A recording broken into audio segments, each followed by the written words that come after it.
महिलरोपियम नामक एक दक्षिणी शहर के पास भगवान शिव का एक मंदिर था। वहां एक पवित्र ऋषि रहते थे और मंदिर की देखभाल करते थे। वे भिक्षा के लिए शहर में हर रोज जाते थे और भोजन के लिए शाम को वापस आते थे। वे अपनी आवश्यकता से अधिक एकत्र कर लेते थे और बाकी का बर्तन में डालकर गरीब मजदूरों में बांट देते थे, जो बदले में मंदिर की सफाई करते थे और उसे सजावट का काम किया करते थे। उसी आश्रम में एक चूहा भी अपने बिल में रहता था और हर रोज कटोरे में से कुछ न कुछ भोजन चुरा लेता था। जब साधु को एहसास हुआ कि एक चूहा भोजन चोरी करता है तो उन्होंने इसे रोकने के लिए सभी तरह की कोशिशें की। उन्होंने कटोरे को काफी ऊंचाई पर रखा ताकि चूहा वहां तक पहुंच न सके और यहां तक कि एक छड़ी के साथ चूहे को मार भगाने की भी कोशिश की, लेकिन चूहा किसी भी तरह कटोरे तक पहुंचने का रास्ता ढूंढ लेता और कुछ भोजन चुरा लेता था। एक दिन एक भिक्षुक मंदिर की यात्रा करने के लिए आए थे, लेकिन साधु का ध्यान तो चूहे को डंडे से मारने में था और वे भिक्षुक से मिल भी नहीं पाए। इसे अपना अपमान समझ भिक्षुक क्रोधित होकर बोले, आपके आश्रम में फिर कभी नहीं आऊंगा।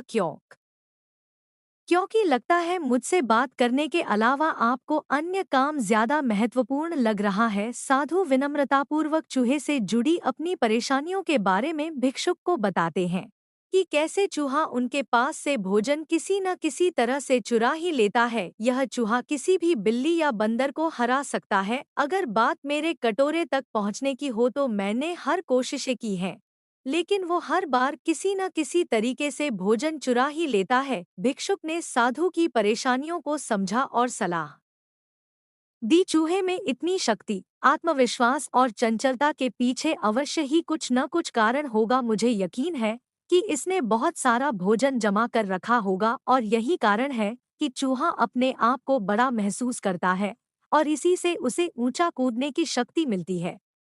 चूहा जानता है कि उसके पास कुछ खोने के लिए नहीं है, इसलिए वो डरता नहीं है। इस प्रकार साधु और भिक्षुक निष्कर्ष निकालते हैं कि अगर वे चूहे के बिल तक पहुंचने में सफल होते हैं तो वे चूहे के भोजन के भंडार तक पहुंचने में सक्षम हो जाएंगे। उन्होंने फैसला किया कि अगली सुबह वो चूहे का पीछा करेंगे और उसके बिल तक पहुंच जाएंगे। अगली सुबह वो चूहे का पीछा करते हैं और उसके बिल के प्रवेश द्वार तक पहुंच जाते हैं। जब वो खुदाई शुरू करते हैं तो देखते हैं कि चूहे ने अनाज का एक विशाल भंडार बना रखा है। फौरन ही साधु ने सारा चुराया गया भोजन एकत्र करके मंदिर में लिवा ले जाते हैं। वापस आने पर अपना सारा अनाज गायब देख चूहा बहुत दुखी हुआ और उसे इस बात से गहरा झटका लगा और उसने सारा आत्मविश्वास खो दिया। अब चूहे के पास भोजन का भंडार नहीं था, फिर भी उसने फैसला किया कि वो फिर से रात को कटोरे से भोजन चुराएगा। लेकिन जब उसने कटोरे तक पहुंचने की कोशिश की तब वह धड़-धाम से नीच गिर गया और उसे यह एहसास हुआ कि अब न तो उसके पर शक्ति है और न ही आत्मविश्वास।